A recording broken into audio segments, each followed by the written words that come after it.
یہ کہانی ہے ایک ایسے نوجوان شہزادے کی جس نے دنیا کو اپنے قدموں تلے روندا، جس نے ایک سلطنت کو عظمت کی بلندیوں پر پہنچا دیا۔ یہ ہے محمد فاتح کی کہانی، جس کا ہر فیصلہ تاریخ کا حصہ بن گیا۔ 30 مارچ 1432 ترکی کے شہر ادیرنے میں ایک شیر دل بچہ پیدا ہوا۔ نام تھا محمد ثانی، جو بعد میں محمد فاتح کہلایا۔ وہ سلطنت عثمانیہ کے عظیم حکمران سلطان مراد دوم کا بیٹا تھا۔ ان کے دل میں ہمیشہ ایک خواب تھا، ایک ایسا خواب جو اس نے بچپن سے ہی اپنی آنکھوں میں سجا رکھا تھا، یعنی قسطنطنیہ کو فتح کرنا۔ والد کی رہنمائی میں محمد بچپن ہی سے حکمرانی کے گر سیکھ رہا تھا۔ محمد فاتح بچپن ہی سے ایک مضبوط اعصاب کا مالک تھا۔ ان کو جنگوں اور سیاست میں گہری دلچسپی تھی۔ کہا جاتا ہے کہ محمد فاتح نے بچپن ہی سے سنا تھا کہ نبی اکرم صلی اللہ علیہ وآلہ وسلم نے کہا تھا، تم ضرور قسطنطنیہ کو فتح کرو گے۔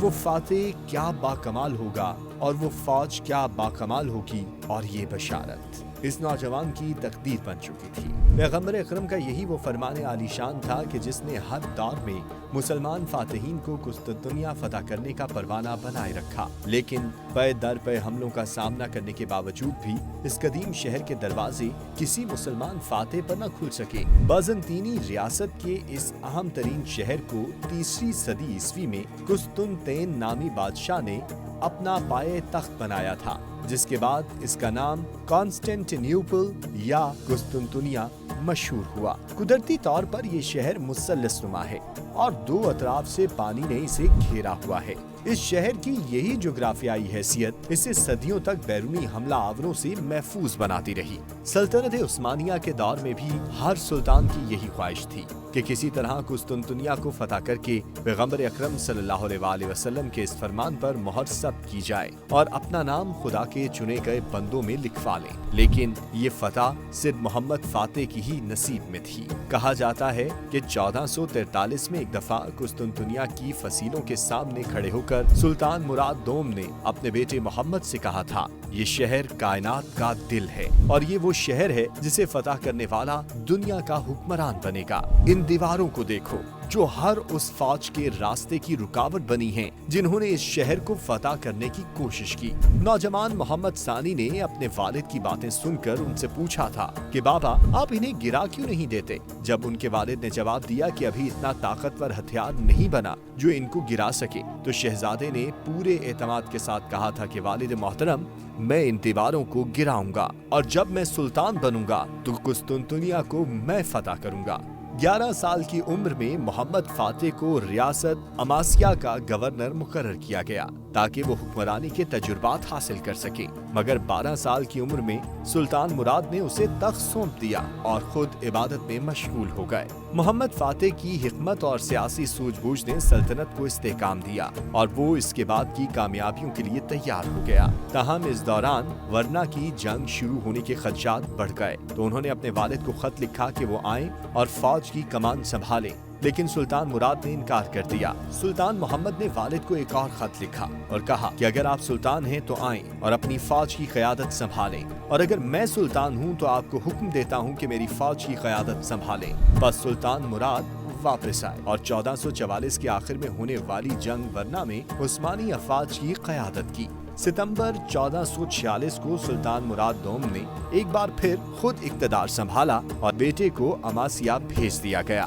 3 فروری 1451 کو سلطان مراد وفات پا گئے تو محمد فاتح 19 سال کی عمر میں سلطنت عثمانیہ کے تخت پر بیٹھے اور تخت سنبھالتے ہی اپنی حکومت کی بنیاد نئے عزم اور طاقتور حکمت عملیوں پر رکھی۔ محمد فاتح کی فتوحات کی داستان اس وقت شروع ہوئی جب انہوں نے محض 21 سال کی عمر میں قسطنطنیہ فتح کرنے کا ارادہ کیا۔ اس مقصد کے لیے ان کے پاس ایک طاقتور حکمت عملی تھی۔ اس نے دنیا کی سب سے بڑی توپوں کا استعمال کیا इन तोपों का हमला इतना शदीद था कि वो दुश्मन की फसीलों में शुगाफ डालने में कामयाब हो गए, लेकिन महज तोपों का इस्तेमाल ही काफी नहीं था। इसके लिए एक बुलंद हिकमत अमली की जरूरत थी। फातेह ने अपने फौजियों को जंगी फनून की तरबियत दी और उनकी हौसला अफजाई की कि वो कोई भी कीमत अदा करें मगर फतह हासिल करें। कुस्तुनतुनिया पर हमला करने का फैसला कर लेने के बाद सुल्तान मोहम्मद फातेह ने सबसे पहले अब तक किए गए नाकाम मुहासरों का जायजा लिया। उसने इस शहर के काबिल तस्खीर रहने के असबाब मुतय्यन किए।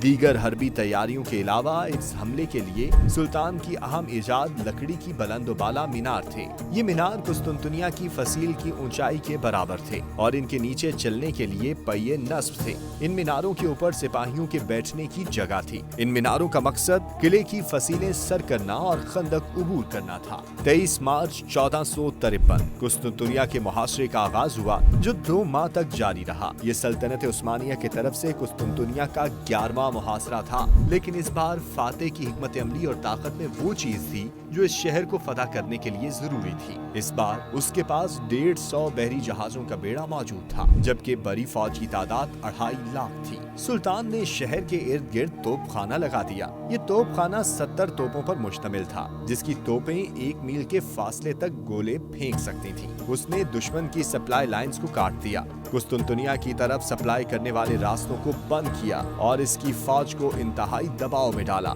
बहरी मैदान में भी सुल्तान ने एक निहायती हैरान कुन हिकमत अमली इख्तियार की और अपने बहरी बेड़े को खुश्की पर चलाने का हुक्म दिया। उस्मानी अफवाज ने बहरी बेड़े को लेकर 10 मील का दुश्वार गुजार रास्ता तय किया और जहाजों को दोबारा समंदर में उतार दिया गया। यही इस मार्के का सख्त तरीन और फैसला कुन मरहला साबित हुआ। 29 मई 1453 वो तारीखी दिन था जब मोहम्मद फातेह की फौज ने कुस्तुनतुनिया के दरवाजे को दस्तक दी और दरवाजा तोड़कर अंदर दाखिल हुई। इसके साथ ही बाज़ंतीनी सल्तनत का खात्मा हो गया और मोहम्मद फातेह ने फातेह कुस्तुनतुनिया के लक़ब से अपनी सल्तनत का झंडा बुलंद किया। अब तारीख उसे सुल्तान मोहम्मद फातेह के नाम से जानती है। सुल्तान मोहम्मद फातेह की क़यादत में इस फतह ने जहां तुर्कों की सल्तनत और इक़्तिदार को ताक़ीर और ख़ुस्सत बख्शी, वहीं 1480 बरस तक कायम रहने वाला इक़्तिदार ज़वाल पसीर हो गया। कुस्तुनतुनिया की फतह महज एक शहर पर एक बादशाह के इक़्तिदार का खात्मा और दूसरे के इक़्तिदार का आगाज नहीं था। इस वाक़े के साथ ही दुनिया की तारीख का एक बाब खत्म हुआ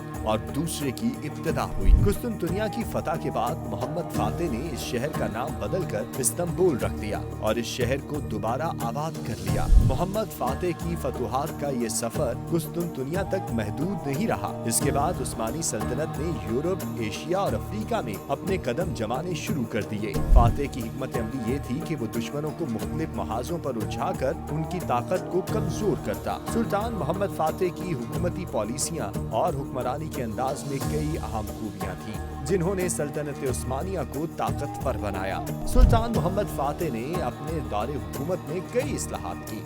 उसने मजहबी रवादारी को फरोग दिया और अवाम की फलाह बहबूद के लिए काम किए। उसने तालीम, फलसफा और साइंस में तरक्की की और सल्तनत उस्मानिया को जदीद दुनिया के एक ताकतवर मुल्क में तब्दील कर दिया। कुस्तुनतुनिया की फतह के बाद उन्होंने शहर में मुतअद्दिद मसाजिद और आलमी इदारे बनवाए, लेकिन हर अजीम सल्तनत की तरह मोहम्मद फातेह की हुकूमत में भी कुछ खामियां थीं, जिनका असर सल्तनत पर पड़ा। मुखालिफिन के साथ उनकी सख्ती ने भी सल्तनत में दाखिली मुश्किलात पैदा की। इसकी मिसाल कुस्तुनतुनिया की फतह के बाद के हालात हैं, जहां फातेह ने शहर के लोगों को शदीद सजाएं दी।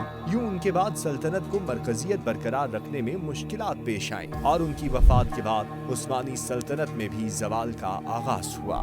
मोहम्मद फातेह ने 3 मई 1481 को 51 बरस की उम्र में वफात पाई, मगर उनका नाम हमेशा के लिए तारीख में जिंदा रहा। वो सिर्फ जमीनों का फातेह नहीं था, बल्कि दिलों का भी फातेह था। ये थी मोहम्मद फातेह की कहानी, एक ऐसी शख्सियत की जो न सिर्फ सल्तनत उस्मानिया का अजीम हुक्मरान था, बल्कि तारीख के सफ़ात पर अपना ऐसा नक्श छोड़ गया जो कभी मिटाया नहीं जा सकता।